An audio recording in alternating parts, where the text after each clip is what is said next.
தெரியல. ஹலால் பிரியாணி செய்ய நான் இப்ப என்ன பண்ணணும்? நீ முஸ்லீமா மதம் மாறணும். என்னது? முஸ்லீமா மதம் மாறணுமா? நீ ஓ மதப்படி இருந்துக்க, நான் ஏன் மதப்படி இருந்துக்கிறேன். நமக்கு பிறக்க போற குழந்தை எந்த மதத்தை விரும்புதோ அந்த மதப்படி வாழட்டும் இப்படின்னு வசனம்லாம் பேசுனியே. அப்போ நீ என்ன காதலிக்கல? இப்போ கூட உன்னை காதலிக்க நான் தயாரா இருக்கேன். என்னது தயாரா உன் இருக்கியா? மேல பைத்தியமா இருக்கேன். ஏன் மேல என் கையால விஷத்தை கொடுத்தா கூட திம்மேன்னு சொன்னியல. ஆனா விஷத்தை விட நான் செஞ்ச பிரியாணி ஆபத்தானது, அப்படிதானல?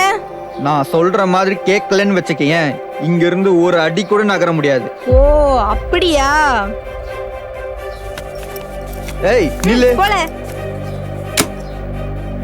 எங்கடி போற? போல அம்மா நாயே. அம்மா. நான் பேட் கேர்ள் இல்லல, டேஞ்சரஸ் கேர்ள். இந்துடா படத்திற்கு உதவ QR கோடை பயன்படுத்திடுங்க. 2 ஜிபே நம்பர் இருக்குது, ஃபோன்பே நம்பரும் அதுதான். தாராளமாக அது மூலமாக நீங்கள் அனுப்பலாம். ஏதாவது உங்களுக்கு சிரமம் இருந்தால் அதுக்கு நீங்கள் கால் பண்ணி கேட்டுக்கலாம். இது வரைக்கும் நீங்கள் இந்துடா படத்தை பார்க்கலன்னா அந்த லிங்கை கிளிக் பண்ணி தாராளமாக நீங்கள் பார்க்கணும், மற்றவங்களுக்கும் பகிரணும்னு நான் கேட்டுக்கிறேன். நன்றி, வணக்கம்.